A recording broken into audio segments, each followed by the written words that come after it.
Hello বন্ধুরা, কী অবস্থা? সবাই কেমন আছেন? দেখেন, একটা প্লেন মেশিন অতিরিক্ত সুতা কাটতো, স্কিপ পড়তো, নিডল ভাঙতো, নানান সমস্যা হইতো মেশিনে।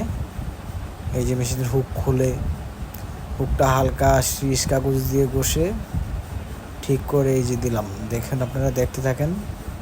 পুরো মেশিনটা অনেক ময়লা জমা ছিল, তার কারণে পুরোটাই খুলছি। পুরোটা খুইলা পুরোটা ওয়াশ করে এই যে তারপরে সব আবার নতুন করে সেটিং করতেছি। দেখতে থাকুন আপনারা।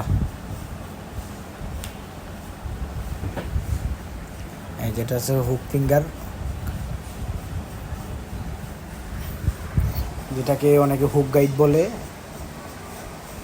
অনেকে ফিঙ্গার বলে। এই যে লাগাই দিছি, দেখতে থাকুন ভিডিওটা আপনারা। অবশ্য হাতের কাজ জানা থাকলে পালা যায় না, তাই মাঝে মাঝে টুকটাক কাজ করি।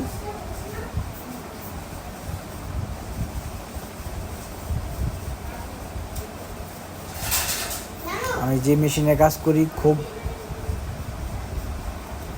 আস্তে ধীরে একদম রিল্যাক্সে কাজ করি, যাতে তাড়াহুড়োর কাজ কখনো ভালো হয় না। আস্তে ধীরে কাজ করি, যাতে একটা মেশিন ঠিক করে দিয়ে আসার পরে 6 মাসে যাতে আমার মেশিনে হাত না দেওয়া লাগে। যত জায়গায় মেশিন ঠিক করছি সবাই বলছে যে ভাই, ওই যে ঠিক করে দিয়েছেন আর ঝামেলা হয়নি। এই যে এখন হুক টাইমিং করবো, দেখেন, দেখতে থাকুন। এই যে টাইমিং করতেছি, নিডেল আর হুক একদম 0 গ্যাপ। নিডেল স্কেপ দিয়ে হুকের এই যে দেখেন, এই নিডেল স্কেপ দিয়ে হুকের মাথা একবারে 0 গ্যাপ। এই যে দেখেন, এই যে একবারে 0 গ্যাপ। এই যে নো টাচ নো গ্যাপ, নিডেলের সাথে কোনো টাচ খাইবে না। এই যে নিডেল কোনো বাকি না, একটু দেখেন। এই যে এখন টাইট দিয়ে দিতেছি। এই যে টাইট দেওয়া শেষ।